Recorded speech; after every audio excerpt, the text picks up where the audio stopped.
Hello students, so we'll continue chapter number 8, Reach for the Top, part 2, Maria Sharapova. A Russian girl, Maria Sharapova, reached the summit of women's tennis when she was barely 18 years.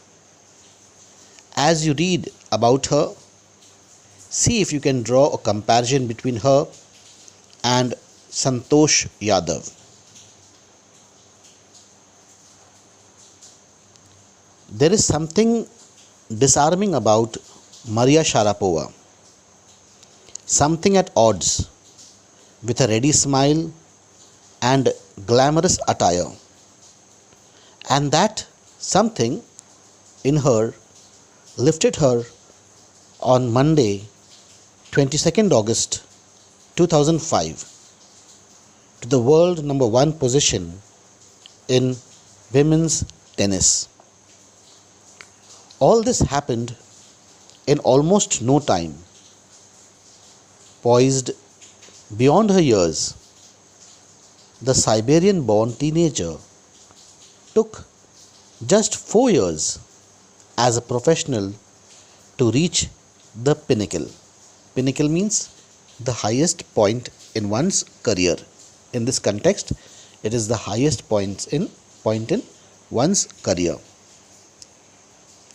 However, the rapid ascent in a fiercely competitive world began 9 years before with a level of sacrifice few children would be prepared to endure. Little Maria had not yet celebrated her 10th birthday when she was packed off to train in the United States. That trip to Florida with her father, Yuri, launched her on the path of success and stardom. But it also required a heart-wrenching 2-year separation from her mother, Yelena. The latter was compelled to stay back in Siberia because of visa restrictions. The 9-year-old girl had already learned an important lesson in life, that tennis excellence would only come at a price. I used to be so lonely, Maria Sharapova recalls. I missed my mother terribly. My father was working as much as he could to keep my tennis training going, so he couldn't see me either. Because I was so young, I used to go to bed at 8 p.m. The other tennis pupils would come in at 11 p.m. and wake me up and order me to tidy up the room and clean it. Instead of letting that depress me, I became more quietly determined and mentally tough. I learned how to take care of myself. I never thought of quitting because I knew what I wanted. When you come from nothing and you have nothing, then it makes you very hungry and determined.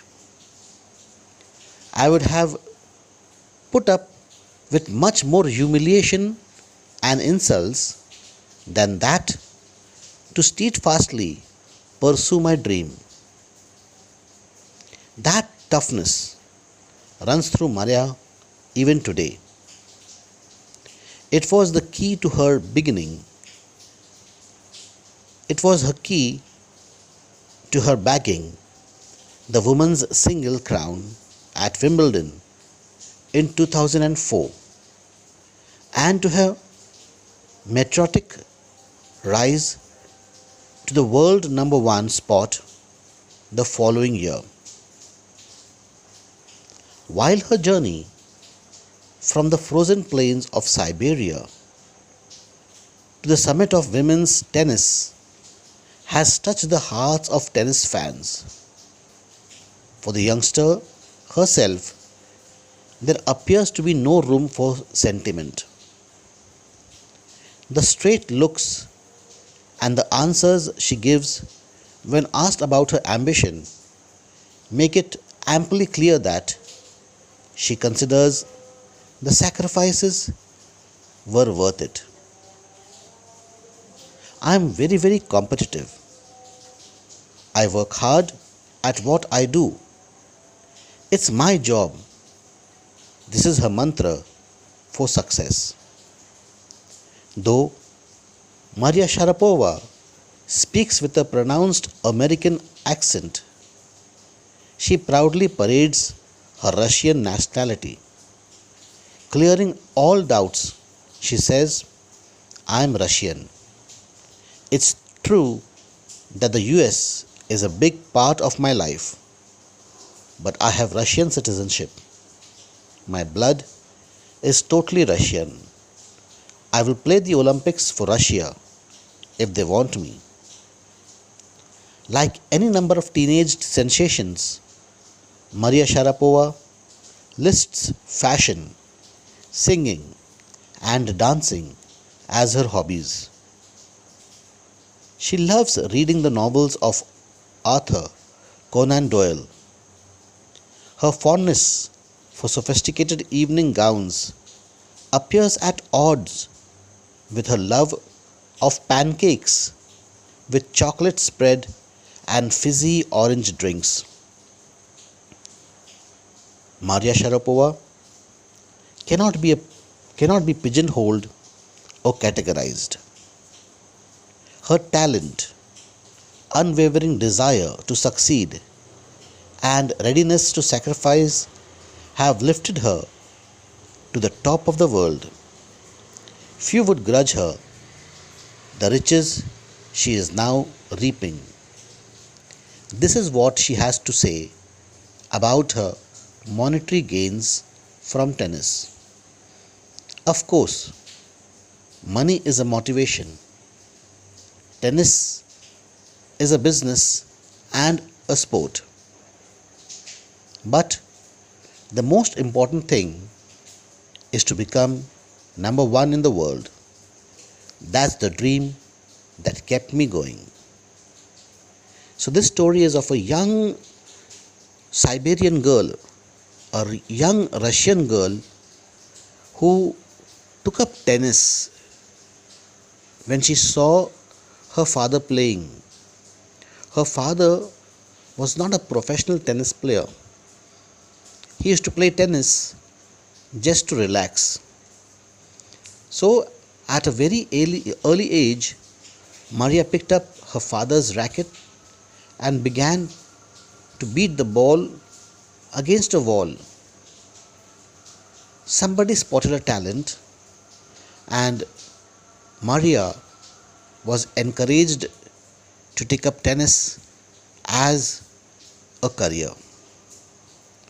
Maria was a very determined girl from the very beginning of her life.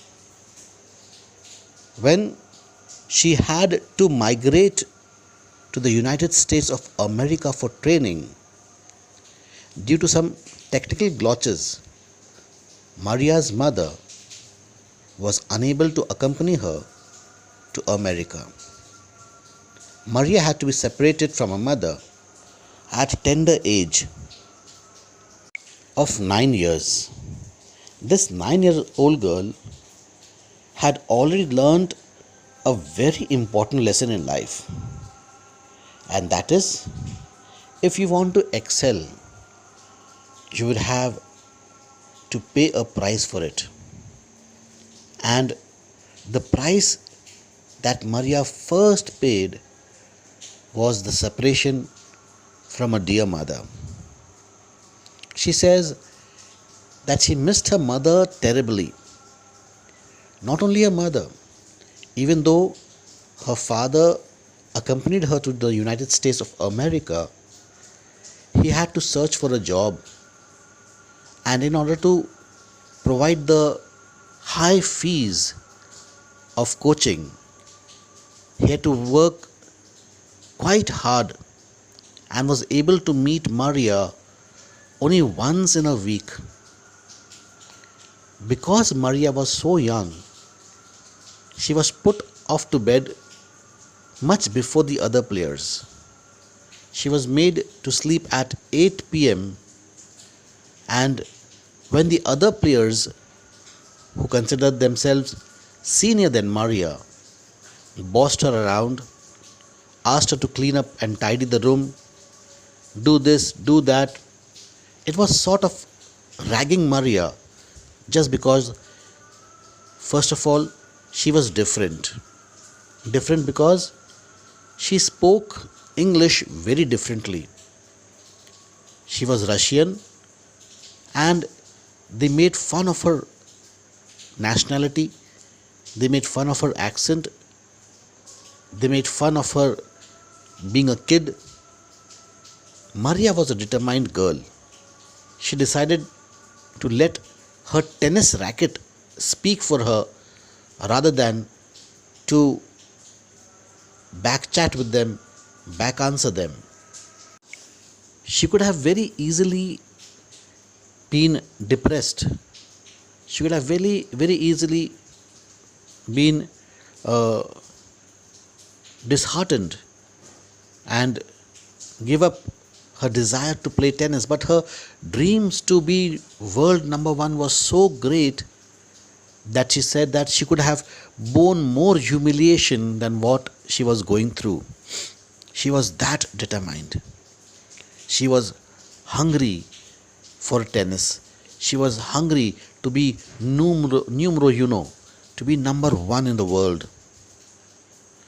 In her words, she says, I would have put up with much more humiliation and insults than that to steadfastly pursue my dream. That toughness runs through Maria even today. Though Maria now has given up playing tennis, but this piece of work which was written when Maria was still playing. Generally, a women's tennis player's life as a player on the field is just for, say, 4 to 5 years. But Maria has dominated the rug for a very long time, dominated the court for a very long time. It was the key to her bagging the women's singles crown at Wimbledon first in 2004 and to her meteoric rise to world number one spot in 2005. Her toughness, her determination. Maria Sharapova, though she was a very good tennis player, her choice of clothes, she used to like to wear dazzling, long flowing gowns. She liked fashion, she liked dancing, she liked singing. Soon, Maria became a teenaged sensation. Fashion, singing, dancing were her hobbies. Apart from that, she loved reading the novels of Arthur Conan Doyle. Her fondness for sophisticated evening gowns appears very odd when we see what type of food she eats. She likes to eat pancakes with chocolate spread and fizzy orange drinks. Any coach and every coach of a sports person will ask us to avoid the food that Maria likes to eat: pancakes, chocolate spread, and fizzy orange drinks. These are the big no-no for most coaches. But these were what Maria liked to gobble, liked to eat. We cannot pigeonhole Maria into one particular category. Her talent, her unwavering desire to succeed, and readiness to sacrifice have lifted her to the top of the world. So, few would grudge her for the riches she is now reaping. Because of all these sacrifices that she has made, she became not only a top model of her time. Advertisers, they were flocking to her because of her looks, because of her beauty, because of her grace, because of her choice of clothes, because of the way she carried herself. Apart from that, she was world number one in women's tennis. This is what she has to say about her monetary gains from tennis. Of course, money is a motivation. She gained a lot through tennis, and that is why she says money is, of course, a motivation. Tennis is a business and a sport. But the most important thing is to become number one in the world. That's the dream that kept Maria going.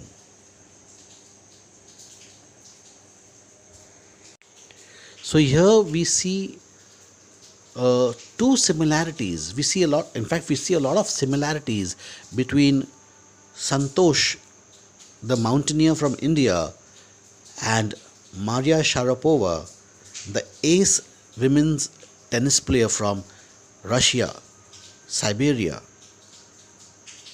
Both these athletes came from a background where women were not considered sports material, where not much was given to girls to excel in sports, especially for Maria as a tennis player and Santosh as a mountaineer. But both of them, they faced all odds. They swam against the tides and came out to be champions in their own right, in their own field. Imagine that you are Santosh Yadav or you are Maria Sharapova, and you have been invited to speak at an All India Girls Athlete Meet as a chief guest. Prepare a short speech to motivate the girls to think and dream big and make an effort to fulfill their dreams, not allowing difficulties or defeat to discourage them. The following words and phrases may help you. Self-confident, confidence, sure of yourself. Self-assured, assurance, belief in yourself. Morale, boost moral. Rise of morale, giving somebody a boost. Flip, lift, demoralizing, unsure about yourself, insecure, lack of confidence. Top ranked women players of Maria's time. The role of honor of women who enjoyed life at the summit since everybody's favorite player, Chris Evert, took her place in 1975. Maria Sharapova, Russia, ranked on 22nd August 2005, weeks as number 1 week. Lindsay Davenport, United States, October 2004. She kept on being number 1 for 82 weeks. Emily Mauresmo, France, 13 September 2004, for 5 weeks. Justin Henin Hardney, Belgium, 20th October 2003 for 45 weeks. Kim Clijsters, Belgium, 11th August 2003, 12 weeks. Serena Williams, US, 8 July 2002, 57 weeks. Venus Williams, US, 25th February 2002, 11 weeks. Jennifer Capriati, US, 15th October 2001, 17 weeks. Lindsay Davenport, US, 12th October 1998, 82 weeks. Martina Hingis, Switzerland, 31st March 1997, 2009. Martina Hingis, one of the greatest. Arantxa Sanchez Vicario, Spain, 6 February 1995, 12 weeks. Monica Seles, 11th March 1991, 178 weeks.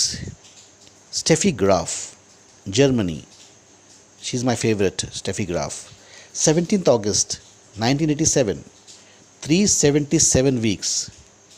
Tracy Austin, US, 7th April 1980, 22 weeks. Martina Navratilova, United States, 10th July 1978, 331 weeks. Chris Evert, US, 3rd November 1975, 362 weeks. So these were the women who held the number one position for women's tennis. So hope we are inspired by these two great athletes that we have read about, Santosh Yadav from India and Maria Sharapova from Russia.